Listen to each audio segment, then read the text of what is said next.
Chaque année, à la même date, des millions de personnes à travers le monde se laissent séduire par une fête qu'on présente souvent comme inoffensive, amusante, culturelle même dans certains endroits, une soirée de rires, de bonbons, de déguisements. Mais derrière le décor des citrouilles et des costumes se cache une réalité bien sombre, spirituellement lourde, et je vous l'assure profondément diabolique. Je parle bien sûr d'Halloween, une fête extrêmement dangereuse. Rien, absolument rien dans Halloween n'est innocent et pour cause, Halloween est la date la plus importante du calendrier satanique mondial. Elle marque, entre autres pour les sorciers du monde entier, le nouvel an des sorciers. Cette nuit-là, les satanistes, occultistes, les sorciers du monde entier se rassemblent pour pratiquer des rituels et parfois même des sacrifices, y compris, et nous allons y venir, cela a été documenté, des sacrifices humains. Historiquement, tout commence environ 300 ans avant Jésus, avant Jésus-Christ. Il y avait à l'époque une société secrète de prêtres celtes qui célébraient la fin de l'année non pas comme on la célèbre aujourd'hui au 31 décembre, mais au 31 octobre, au moment de ce qu'ils appelaient la fête de Samhain, S-A-M-H-A-I-N, qu'on prononce en réalité en gaélique, Samhain. Donc ce mot vient du gaélique, c'est une ancienne langue celtique parlée en Irlande et en Écosse, extrêmement riche en traditions païennes et en croyances spirituelles de toutes sortes. C'est donc dans ce contexte linguistique et culturel que cette fête a été nommée et célébrée à l'origine. On croyait à l'époque que les esprits des morts pouvaient revenir dans le monde des vivants, et donc le dieu de la mort venait réclamer les âmes des morts de l'année pour leur révéler un petit peu leur sort.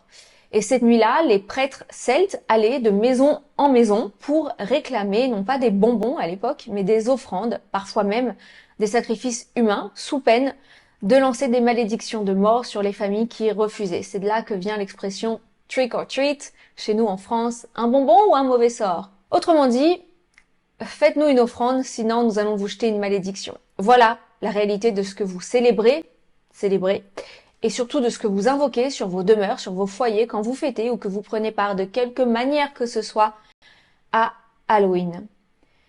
Pour éclairer leur chemin, ces prêtres portaient des navets évidés qui étaient sculptés souvent en forme de visage et qui contenaient une bougie qui était faite avec la graisse humaine des sacrifices précédents. Ces lanternes représentaient l'esprit invoqué pour rendre leur malédiction encore plus efficace. Et quand cette coutume est arrivée en Amérique en particulier, les navets ont très vite été remplacés par des citrouilles, qui étaient beaucoup plus faciles à creuser qu'un navet.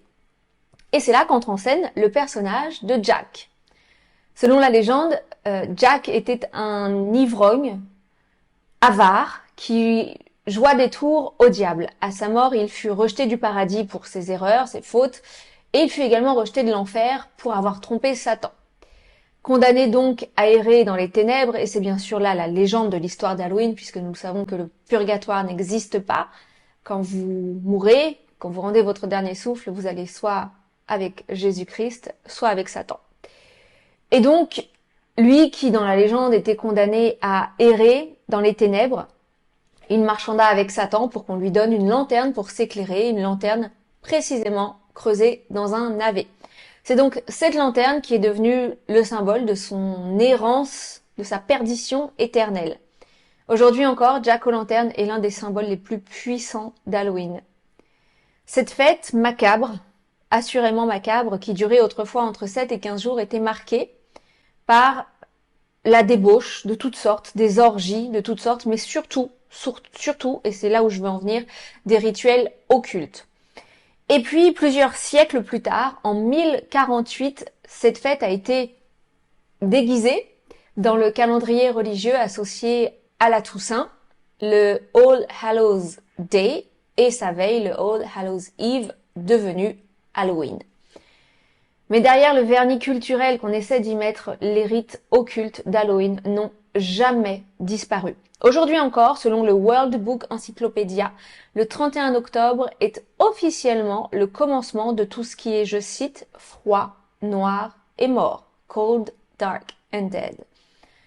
Et pendant que dans l'ombre des rituels sont perpétrés, parce qu'ils sont perpétrés, des familles, parfois soi-disant chrétiennes d'ailleurs, dans l'eau, parfois par ignorance, plus après cette vidéo, se joignent à ce qui est une réelle célébration, consciente ou non, désormais consciente après cette vidéo, des ténèbres, tout simplement.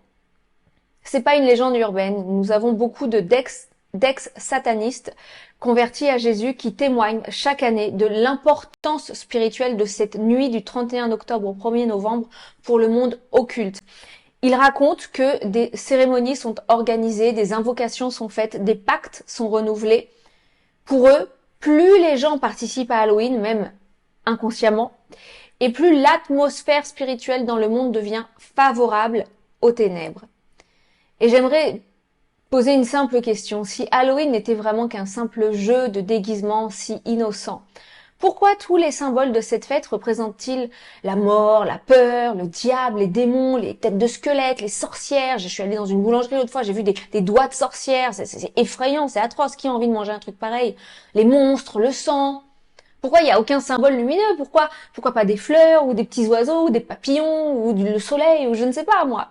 Eh bien, tout simplement parce que cette fête ne porte en elle-même absolument rien de lumineux. Elle glorifie les ténèbres. Elle fait véritablement vibrer le monde spirituel satanique. Je vous invite donc, avec beaucoup de sérieux, à vous responsabiliser. Quand vous envoyez vos enfants faire du trick or treat ou même simplement rigoler passer devant une vitrine, il y a des crânes, des toiles d'araignée, des rires souvent très démoniaques, vous les associez désormais en pleine conscience, puisque vous regardez cette vidéo, à des rituels spirituellement lourds dont Dieu, assurément, vous redemandera des comptes. Si vous entrez par exemple dans un magasin qui est rempli de décorations d'Halloween, de symboles liés à cette fête, dans la mesure du possible, bien sûr, évitez d'y entrer, mais si vous ne pouvez pas faire autrement, priez intérieurement. N'ayez pas peur, il ne s'agit pas d'être effrayé, d'avoir peur, mais d'être conscient de l'environnement spirituel qui nous entoure. Expliquez, prenez le temps d'expliquer à vos enfants ce qu'ils voient, et surtout, refusez de normaliser ce que le monde spirituel considère comme une porte d'entrée. Boycottez Halloween. Refusez de donner votre énergie, votre attention, votre temps, votre argent à une fête. Encore une fois, je mets entre guillemets ce mot fête, qui est purement et simplement démoniaque, qui est tout simplement la glorification du monde de Satan. Et puis, j'entends parfois des personnes qui me disent, mais moi je le fais pas pour ça, c'est juste marrant, on se marre, on se retrouve entre potes, voilà, c'est une soirée, on est déguisés, etc., etc. Laissez-moi vous dire une chose, sachez que le diable, lui, se moque bien de vos intentions derrière la célébration de ce soir d'Halloween. Le diable est rusé, la Bible nous le dit, et le diable se déguise. Le diable s'infiltre et en participant même inconsciemment, vous lui ouvrez assurément une grande porte dans votre vie. Donc après avoir entendu ces paroles, après avoir visionné cette courte vidéo, vous ne pourrez plus jamais dire « Ah mais je savais pas que je prenais part à ça ». Si vous continuez à célébrer Halloween de quelque façon que ce soit, vous le faites désormais en pleine connaissance de cause. Et même si vous vous dites « Oh mais bon, bah tu sais quoi, à la place, je vais faire un contre Halloween, ce soir-là du 31 octobre, je vais faire des déguisements sympas, en princesse, en personnage biblique, même j'ai certains qui ont dit, ou en super-héros, je ne sais quoi ». Ça change absolument rien du tout. Abstenez-vous de faire quoi que ce soit le soir d'Halloween. Plutôt, soyez en prière. Je vais conclure avec ça, j'ajouterai une dernière chose. Chaque choix spirituel, parce qu'en célébrant, en prenant part de quelque façon que ce soit à Halloween, c'est, croyez-moi, un choix véritablement spirituel. Chaque choix spirituel a des conséquences spirituelles. Ce que vous autorisez dans votre maison, dans les yeux, dans les oreilles de vos enfants, ce que vous laissez entrer par la vue, l'écoute, le divertissement, tout cela ouvre des portes. Ce qui semble parfois être juste un jeu, une petite blague, peut en réalité donner un droit d'entrée à des influences spirituelles qui sont bien réelles, croyez-moi. Halloween n'est pas une fête neutre, c'est une fête spirituellement chargée, une porte ouverte aux ténèbres, et la Bible est claire, elle nous dit dans Éphésiens 5:11, n'ayez rien de commun avec les œuvres infructueuses des ténèbres, mais plutôt condamnez-les. J'aimerais donc, pour finir cette vidéo, interpeller chaque personne qui m'a suivi dans ce contenu. Ne dites pas, s'il vous plaît, ne dites pas, oh, c'est pas grave, ne dites pas, oh, franchement, elle abuse, c'est juste un déguisement, spiritualise tout. Non, essayez de faire mieux. La parole de Dieu nous enseigne à nous séparer des ténèbres, à aspirer chaque jour à être un peu plus sanctifiés, à être une meilleure version de nous-mêmes, plus sainte, et surtout à ne jamais toucher à ce qui appartient au monde des ténèbres. Quand vous prenez position pour Jésus, vous ne pouvez pas en même temps donner votre accord à une fête qui glorifie la mort, les démons et Satan lui-même.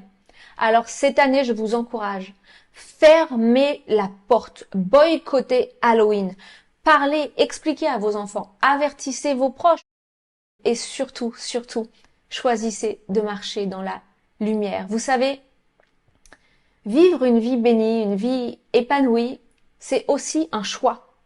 On ne peut pas juste dire qu'on est victime sans cesse. Non, on choisit aussi la vie qu'on a. On choisit les fruits, les choses qui portent du fruit dans notre vie. Et ce choix passe aussi par des décisions comme celle-ci, celle de catégoriquement boycotter Halloween. Je vous le dis donc avec franchise et grand sérieux, Halloween n'est pas juste une fête. Halloween, c'est une célébration satanique, que vous le vouliez ou non, que vous y croyez ou non, c'est la réalité de ce que c'est. Et nous ne voulons rien avoir à faire, en tout cas moi, je ne veux rien avoir à faire avec les œuvres et le monde des ténèbres. Mais ça me paraissait, c'était comme une urgence dans mon cœur de pouvoir partager ça avec vous, parce que je vois beaucoup de gens, malheureusement, qui,